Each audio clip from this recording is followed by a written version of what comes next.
வணக்கம். மார்கழி மாத வழிபாட்டில ஓத்திரி அப்படிங்கிற காத்து வந்து பார்த்திங்கன்னா, ஓசோன் படலத்திலேருந்து நம்மளுக்கு அதிகமா கிடைக்கும். அந்த ஓத்திரி வந்து எப்போதுமே 4 விட்டு 6 வந்து தினந்தோறும் இருக்கும். அதுலேயும் மார்கழி மாதத்தில ரொம்ப வந்து ஓசோன் படலம் வந்து கீழே இறங்கி வந்து நம்மளுக்கு அந்த சக்திய வந்து குடுக்கும். அப்படின்னா என்ன அர்த்தம்னா, இந்த பூமியோட சுழற்சினாலும், சூரியனோட சுழற்சினாலுமே, இந்த மார்கழி மாதத்தில மட்டும் இந்த ஓசோன் படலத்திற்கு பக்கத்தில போற மாரி நம்மளுடைய இயக்கம் வந்து பிரபஞ்ச இயக்கம் வந்து இருக்கும்.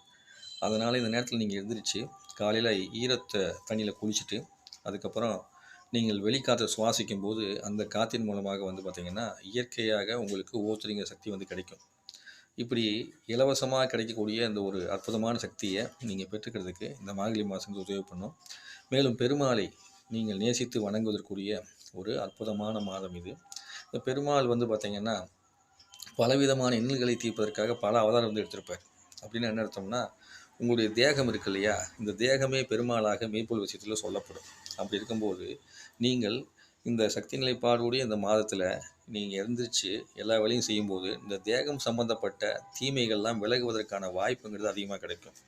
அப்ப அந்த தீமையெல்லாம் விலகணும் அப்படின்னா, அது நுரையீரல் மூலமாக இருந்து வரக்கூடிய காற்றின் மூலமாகவே அதிகமா சரி செய்யப்படும். மேலும் நுரையீரல் தான் வந்து ரத்தத்தை சுத்தப்படுத்தக்கூடிய தன்மையும் கொண்டது. அப்படிங்கும்போது இந்த O3 அப்படிங்கிற இந்த காற்றினை நீங்கள் சுவாசிக்கும்போது நுரையீரல் பலம் பெற்று இரத்தத்திலேயும் சுத்திகரிப்பு தன்மை அதிகமாகி உடல் முழுக்க சக்தி பரவி நீங்கள் அற்புதமான மனிதராக வாழ்வதற்கு இந்த அருளான ஒரு அற்புதமான மாதம் மார்கழி மாதம் உதவி பண்ணும். அதனால தான் பெருமாள் கோயிலில் பஜனை பாடிக்கிட்டே வந்து பார்த்திங்கன்னா வீதி உலா வருவாங்க. அப்படி வீதி உலா வரும்போது அந்த காற்றினை சுவாசிப்பாங்க. வெளியில் வந்து கோலம் போட்டு பெண்கள் வந்து குளித்து விட்டு கோலம் போடும்போது அந்த காற்றினை கிரகிக்கக்கூடிய தன்மை வந்து அவங்களுக்கு வந்து கிடைக்க தொடங்கும்.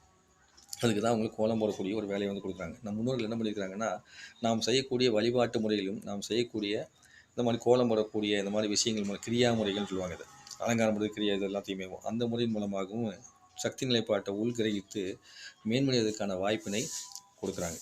சரிங்களா? ஸோ நீங்கள் இதை என்ன பண்ணுங்கள், பயன்படுத்துறதுக்கு நீங்கள் அற்புதமான இந்த மார்கழி மாத பகல் பொழுதை மிஸ் பண்ணாமல் பயன்படுத்திக்கிங்க. தொடர்ந்து நீங்கள் வழிபாடு செஞ்சுட்டு வாங்க.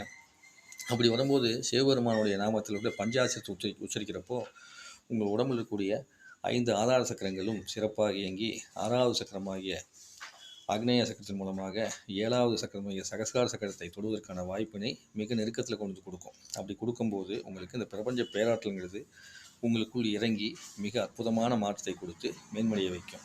ஸோ இப்படி பலவிதமான சிறப்புகளை உடைய இந்த மார்கழி மாதத்தை நீங்கள் தவற விடாமல் தொடர்ந்து பார்த்துட்டு வாங்க.